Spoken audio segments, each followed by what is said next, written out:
Hey everyone, this is Larry with Today I Feel Like. I have been using the Insta360 Luna Ultra for a few weeks now, and there are some things I love about it, but there's also some things that I hate about it that you probably won't like either.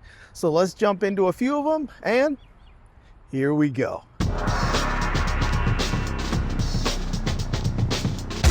All right, this first one, well, it's a big one, and it might keep a lot of people from even trying this camera, and that is the price.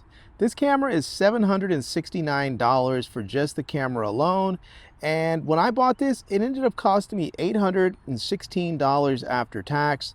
Now, if I had gone to Costco, then I would have been able to get this for the same price, but I would have gotten a close focus filter, I think it is, and a mic air. But still, for $769 basically just for the camera, it's pretty expensive, and a lot of people are probably just going to say no, they'll try something else. Now, this next thing that I just really kind of hate about this camera is the fact that it does not shoot motion time lapses. Now, you can shoot a time lapse, but this is a gimbal camera, and you can't shoot a motion time lapse with it. It just seems like a really obvious, ridiculous oversight. And even when you set it up to shoot a time lapse, you can see in the middle of the frame, there's like a crosshair where it looks like it's already set up for it to have like the waypoints where you can start it here, move there, end here. But instead you can't do that. You can just shoot a standard just time lapse. I'm hoping that they get this fixed, because that really just seems like a simple, firmware update to be able to allow us to shoot motion time lapses. But for right now, if I want to shoot a motion time lapse, I still have to grab my DJI Osmo Pocket 3, which is kind of a shame since I have the new latest and greatest Insta360 camera.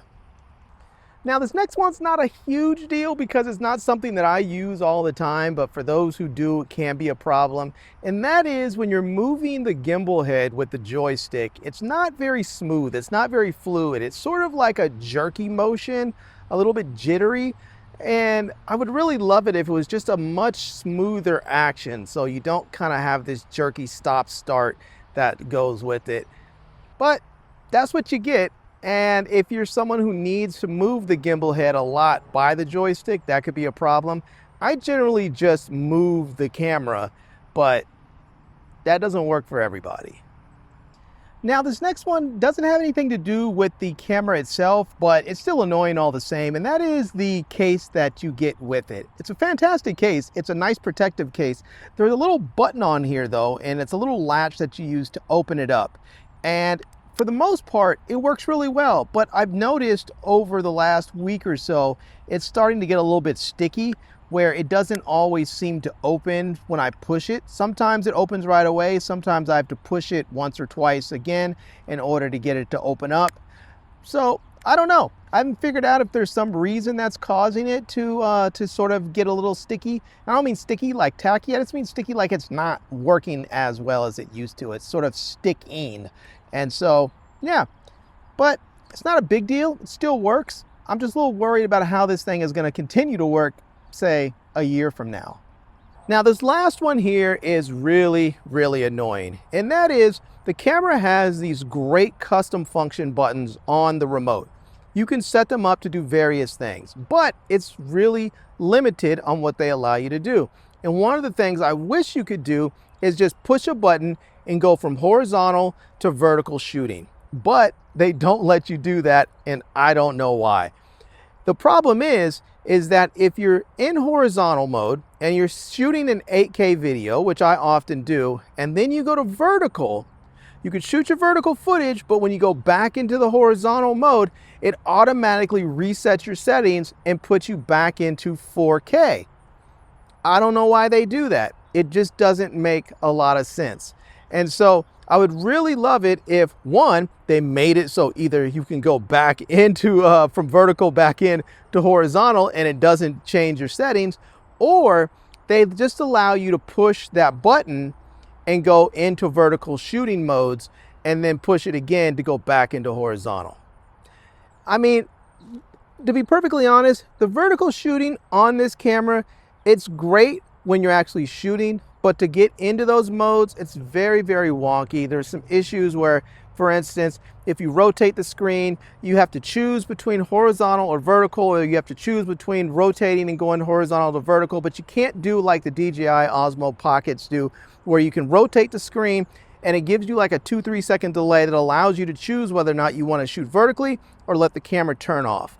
So you're either stuck with going with the auto screen rotate and then having to push the button, the power button to turn it off when you're ready to turn it off, or you have to go ahead and just have it auto turn off and then manually go in to that vertical mode when you shoot vertically. So it's kind of a headache. I wish they'd fix it. All right, everyone. Well, there you go. Those are some things that, well, I just frankly hate about this camera. I mean, some of them can be fixed, I think, fairly easily with firmware updates, and that part of it is great. The thing with the case, it's just one of those things. Maybe it's my case in particular. Maybe I'm doing something wrong the way I hold it. I don't know, but I'm just a little leery if it's going to hold up over time and just eventually end up breaking with that little latch. But other than that, everything else I think can be addressed with the firmware update, and I hope Insta360 actually listens and does do an update. So, but there you go. Let me know what you guys think. If you have this camera, if you've had those issues or you were aware of them, or if there's other things that I'm not thinking of that might actually be annoying to you. So let me know. Anyways, I'm gonna leave a link to the camera down below in the video description so you can check it out. I'm also gonna leave links to my Amazon page, my social media contacts, so you can reach me elsewhere. And I hope you enjoyed this video. If you did, please give it a big thumbs up and please subscribe to this channel and follow me on Instagram. And I am Larry with Today I Feel Like. Thanks for coming back to see me. Come back and see me soon. And until next time, love, peace, and hair grease. Peace.